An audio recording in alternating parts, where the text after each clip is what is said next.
اهدنا الصراط المستقیم، ہم کو سیدھے رستے پر چلا۔ صراط الذین انعمت علیہم، راستہ ان لوگوں کا جن پر تو نے انعام کیا۔ غیر المغضوب علیہم ولا الضالین، نہ ان لوگوں کا جن پر تیرا غضب ہوا اور نہ ہی بھٹکے ہوئے لوگوں کا، گمراہ لوگوں کا۔ جب بندہ اللہ تعالیٰ کی حمد بجا لایا تو عبادت و استعانت تک پہنچا۔ رب ذوالجلال نے پھر اس کو توفیق دی تو اب گویا کہ وہ اللہ کی بارگاہ میں دستے سوال دراز کر کے دنیا بھی مانگ رہا ہے اور آخرت بھی مانگ رہا ہے۔ تو کہہ رہا ہے کہ اے اللہ تو ہمیں سیدھے رستے پر چلا۔ اب ظاہر ہے رستے کا پتہ اس کو ہے، اب چلنا ہے دائمی طور پر، ایک دو دن نہیں۔ جس طرح موسم آتا ہے لوگ آتے ہیں، موسم جاتا ہے تو لوگ چلے جاتے ہیں۔ رمضان المبارک کا مہینہ آیا، لوگ آئے، آہستہ آہستہ کوتاہی شروع ہو گئی۔ شب برات کا وقت آتا ہے، مسجد بھری ہوتی ہے، حالانکہ نفلی کام ہے اور نماز سب پر کیا ہے؟ فرض ہے۔ چاہیے تو یہ کہ جو لوگ شب برات کے موقع پر گھر سے نکل آتے ہیں وہ نماز کے موقع پر بھی گھروں سے نکلیں۔ لیلۃ القدر آئے گی، کثیر تعداد میں لوگ مساجد کا رخ کریں گے، کرنا چاہیے، لیکن صرف اس دن ہی نہیں، باقی دنوں میں بھی رب ذوالجلال کی طرف سے نیابت کے طور پر مؤذنین اذان کہتے ہیں تو ان کو اللہ کے گھروں کی طرف بلاتے ہیں، کامیابی کی طرف بلاتے ہیں۔ تو یہ مطلب ہے کہ ایک دو دن کا یہ راہ نہیں ہے، جتنی اللہ نے بندے کو عمر دی، بالغ ہونے سے لے کر آخری دن تک، ہر دن اس نے رب کی بارگاہ میں آنا ہے، اور وہ آ تب سکتا ہے جب کریم کرم فرمائے۔ اپنی مرضی سے انسان قدم بھی نہیں اٹھا سکتا۔ تو یہ اللہ تعالیٰ کی عطا ہے کہ وہ بندے کو استقامت کے ساتھ اپنی بارگاہ میں آنے کی توفیق دیتا ہے۔ اس لیے فرمایا ہمیں سیدھے رستے پر چلا، کہ ہم نے ہر فجر پڑھنی ہے، ہر ظہر پڑھنی ہے، ہر عصر ادا کرنی ہے، جو زندگی میں مغرب آنی ہے وہ پڑھنی ہے، عشاء پڑھنی ہے، نشیب و فراز زندگی کے آنے ہیں، ہر معاملے میں مولا تیرا حکم ماننا ہے۔ اس لیے تو ہمیں اس بھنور سے بچا کر سیدھے رستے پہ چلا۔ تو یوں انسان دعا مانگتا ہے۔ اب یہ صراط مستقیم کیا ہے؟ اس حوالے سے امام ابن جریر مفسرین میں بڑا اعلیٰ نام ہے، ابتدائی تفسیر انہی کی ہے۔ وہ یہ کہتے ہیں اجمعت الامۃ من اہل التاویل جمیعا علی ان الصراط المستقیم هو الطریق الواضح الذی لا اعوجاج فیہ۔ فرماتے ہیں کہ صراط مستقیم کشادہ راستہ ہے، سیدھا بالکل، جس میں کسی قسم کا کوئی موڑ نہیں ہے، وہ سیدھی سڑک ہے۔ اور وہاں جو کوئی جاتا ہے آسانی سے سفر کر جاتا ہے، اس کو صراط مستقیم کہتے ہیں۔ ایک اور تفسیر کی گئی کہ یہ صراط مستقیم جو ہے یہ کیا ہے، تو بتایا ہوا کتاب اللہ، صراط مستقیم قرآن مجید ہے، یعنی جو بندہ قرآن سمجھ کر اس کے مطابق عمل کرتا ہے وہ صراط مستقیم پر چل رہا ہے۔ ایک اور تفسیر حضرت جابر بن عبداللہ صحابی رسول ہے، وہ کہتے ہیں کہ صراط مستقیم الاسلام، صراط مستقیم اسلام ہے، کہ اسلام کے اصولوں کے مطابق زندگی گزارے کوئی، وہ مسجد میں ہو، وہ گھر میں ہو، وہ دفتر میں ہو، وہ کھیت کھلیان میں ہو، وہ جہاں بھی دنیا کے کسی کونے میں ہو، زندگی اس کی اسلام کے مطابق کرو تو وہ صراط مستقیم پہ چل رہا ہے۔ اس کے بعد ایک اور صحابی نبی علیہ السلام کے بھائی چچا صاحب حضرت عبداللہ بن عباس رضی اللہ تعالی عنہما، آپ سے پوچھا گیا، چونکہ آپ سید المفسرین ہیں، اور کیوں ہے یہ پہلے میں نے ذکر کیا ہے کہ نبی علیہ السلام نے ان کے بارے میں ہاتھ اٹھا کے دعا کی تھی، اے اللہ اس کو قرآن کی سمجھ عطا فرما۔ تو اعلیٰ حضرت فرماتے ہیں اجابت نے جھک کر گلے سے لگایا، بڑی ناز سے جب دعائے محمد، عنایت کا جوڑا اجابت کا صحرا، دلہن بن کے نکلی دعائے محمد، خدا کی رضا چاہتے ہیں دو عالم، خدا چاہتا ہے رضائے محمد صلی اللہ علیہ وسلم۔ تو یوں سرکار نے ان کے لیے دعا فرمائی، پھر ان کو جو کتاب میں مہارت آئی وہ پھر کم لوگوں کے حصے میں آئی ہے۔ اس بنیاد پر ان سے بھی یہ سوال ہوا صراط مستقیم کیا ہے، تو آپ نے فرمایا ہوا رسول اللہ صلی اللہ علیہ وسلم۔ آپ فرمانے لگے کہ مجھ سے پوچھتے ہو کہ صراط مستقیم کیا ہے، تو وہ رسول اللہ صلی اللہ علیہ وسلم ہے۔ تو یعنی سرکار تک پہنچنا یہ صراط مستقیم ہے۔ اب یہ بات جب کالا ابو العالیہ کہتے ہیں یہ بات جب ذکر کی گئی امام حسن سے، یعنی عبداللہ بن عباس نے کہا ہوا رسول اللہ صلی اللہ علیہ وسلم وصاحبہ، کہ وہ حضور ہے اور حضور کے دونوں یار جن کو سرکار نے آج بھی اپنے ساتھ رکھا ہوا ہے، دونوں ان کے رستے پر چلتے جاؤ جو سرکار نے بتایا، پھر بعد میں سرکار کے یاروں نے بتایا، اس رستے پر چلو تو یہ صراط مستقیم ہے۔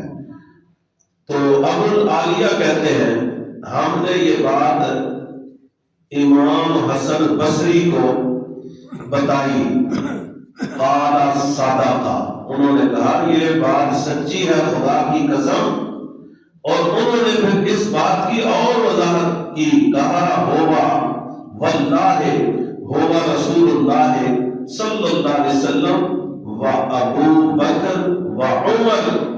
آپ نے فرمایا ہاں بالکل صراط مستقیم وہی راستہ ہے جو سرکار نے عطا فرمایا ہے اور جس پہ ابو بکر اور عمر نے چل کے دکھایا ہے۔ اسی طرح اب یہاں تین باتیں ہمارے سامنے آ گئی۔ پہلی صورت کہ صراط مستقیم جو ہے وہ کتاب اللہ ہے، دوسرے نمبر پر صراط مستقیم اسلام ہے، تیسرے نمبر پر نبی علیہ السلام اور نبی علیہ السلام کے صحابہ ہیں، اور بار بار یہ بات بتا رہا ہوں، جب صحابہ بولا جائے اس معنی میں تو اہل بیت بھی اس میں کیا ہے؟ شامل۔ تو اب ہم کہہ سکتے ہیں کہ صراط مستقیم وہ رستہ ہے جو میرے آقا کا رستہ ہے اور میرے آقا کے محبوبوں کا رستہ ہے، کہ علی بھی سرکار کے محبوب ہیں، فاطمہ الزہرا بھی نبی علیہ السلام کی محبوب ہیں، حسنین کریمین بھی حضور کے کیا ہیں؟ محبوب ہیں، اور صراط مستقیم سرکار کا رستہ ہے اور سرکار کے محبوبوں کا رستہ ہے۔ اور یہ سارا کوئی اس میں مسئلہ نہیں ہے، جتنی باتیں بتائیں یہ ساری اکٹھی ہیں، ایک دوسرے کو کیا ہے؟ لازم۔ کیسے؟ کہتے ہیں کل ہذہ الاقوال صحیحۃ، کہتے ہیں یہ سارے اقوال صحیح ہیں، وہی متلازمہ، اور یہ سارے ایک دوسرے کو لازم ہیں۔ کیوں لازم ہے؟ فإن من اتبع النبی صلی اللہ علیہ وسلم واقتدى بالذین من بعد ابی بکر وعمر فقد اتبع الحق، کہتے ہیں جس بندے نے نبی علیہ السلام کی پیروی کی اور وہ پیچھے چلا ان لوگوں کے جو نبی علیہ السلام کے بعد ہیں، اور نبی علیہ السلام کے بعد صحابہ اہل بیت ہیں، تو کہتے ہیں فقد اتبع الحق، اس نے حق کی پیروی کی ہے۔ ومن اتبع الحق فقد اتبع الاسلام، حق جو ہے یہ اسلام ہے، تو جس نے حق کی پیروی کر لی اس نے اسلام کی پیروی کر لی۔ دیکھو نبی علیہ السلام، آپ کے صحابہ، اسلام، اب کیا ہے؟ وَمَنِ اتَّبَعَ الْإِسْلَامَ فَقَدِ اتَّبَعَ الْقُرْآنَ، جس نے اسلام کی پیروی کر لی اس نے قرآن کی پیروی کر لی۔ وَهُوَ کتاب اللہ، کہتے ہیں کہ یہ کتاب اللہ ہے، اور وَحَبْلُهُ الْمَتِينُ، اور یہ مضبوط رسی ہے، وَصِرَاطُهُ الْمُسْتَقِيمُ، اور یہ اس کا کیا ہے؟ سیدھا راستہ ہے۔ فَكُلُّهَا صَحِيحَةٌ، کہتے ہیں یہ سارے کا سارا ہی صحیح ہے، کیونکہ سارا ہی جمع ہو گیا ہے کہ رسول اللہ صلی اللہ علیہ وسلم کو مانے، صحابہ کو مانے، تو پھر بندہ اسلام تک پہنچتا ہے، اسلام کو مانے تو قرآن تک پہنچ جاتا ہے۔ تو صراط مستقیم قرآن ہو، صراط مستقیم اسلام ہو، صراط مستقیم رسول اللہ اور آپ کے صحابہ ہو، تو یہ سارے کے سارے اگر اکٹھے ایک ہی دل میں بستے ہیں تو اس دل کو اہل سنت و جماعت کا دل کہا جاتا ہے۔ وہاں سارے کے سارے کسی کے بارے میں کوئی دوسری رائے نہیں، کیونکہ یہ سارے ہی وہ ہیں کہ جو بندے کو مقصود تک پہنچانے والے ہیں۔ اسی طرح اب صراط مستقیم کی مزید وضاحت، صراط الذین انعمت علیہم، یہ تو چند باتیں تفسیر میں کی، اب صراط مستقیم کی وضاحت خود اللہ نے فرمائی۔ کیا صراط الذین انعمت علیہم، کہ صراط مستقیم رستہ ان لوگوں کا ہے جن پر تو نے کیا کیا؟ انعام کیا۔ اس کا مطلب یہ ہوا کہ انعام والے پہلے ہیں، ہم نے ان کے پیچھے پیچھے چلنا ہے۔ وہ پہلے کون سے ہیں؟ وہ پہلے ظاہر ہے وہی ہے جو اس امت میں پہلے ہیں، اور اس امت میں پہلے رسول اللہ کے بعد صحابہ ہیں، اہل بیت ہیں، پھر تابعین ہیں، پھر تبع تابعین ہیں، پھر ائمہ دین ہیں۔ تو اس کا مطلب یہ ہوا کہ سورۃ فاتحہ ہمیں بتا رہی ہے کہ تم نے اگر ایسے رستے پہ چلنا ہے جس رستے پہ چل کے تم خدا تک پہنچ سکتے ہو، وہ حضور کا رستہ ہے اور حضور کے وفاداروں کا رستہ ہے۔ اور مزید اس بات کو خود اللہ نے واضح کر دیا قرآن مجید میں، وَمَن يُطِعِ اللَّهَ وَالرَّسُولَ فَأُولَٰئِكَ مَعَ الَّذِينَ أَنْعَمَ اللَّهُ عَلَيْهِم مِّنَ النَّبِيِّينَ وَالصِّدِّيقِينَ وَالشُّهَدَاءِ وَالصَّالِحِينَ وَحَسُنَ أُولَٰئِكَ رَفِيقًا۔ اور جو شخص اطاعت کرے اللہ کی اور اس کے رسول کی، تو یہی لوگ ہیں جن کو ان کی معیت مل جائے گی. کن کی؟ نبیوں کی معیت مل جائے گی، صدیقوں کی معیت مل جائے گی، شہداء کی معیت مل جائے گی، اور نیک لوگوں کی سنگت مل جائے گی. یہ کوئی معمولی بات نہیں ہے. اب سنگت بڑی چیز ہے، کیونکہ جب بندہ نیک لوگوں کا ساتھی بن جاتا ہے تو رب ذوالجلال ان نیکوں کی وجہ سے اس کی برائیوں کو نہیں دیکھتا، ان نیکوں کی معیت دیکھتے ہوئے اسے بھی، اس کا بیڑا بھی پار بنا دیتا ہے. اس لیے یہ صراط مستقیم کی تفسیر خود جو ہے اللہ تعالیٰ نے بیان فرمائی. اسی طرح یہ بات بھی ذہن میں ہونی چاہیے کہ نبی علیہ الصلوۃ والسلام کے بعد اب کوئی نبی نہیں ہے، اور مجاہدے سے، کوشش سے کوئی بندہ نبی بن بھی نہیں سکتا. یہ نبوت خدا کا انعام ہے، اور جس پر اس نے کرنا تھا وہ انعام اس نے کر دیا ہے، اور نبی علیہ السلام پر اس انعام کو بند کر دیا ہے. اب آپ کے بعد نبی کوئی نہیں ہو سکتا.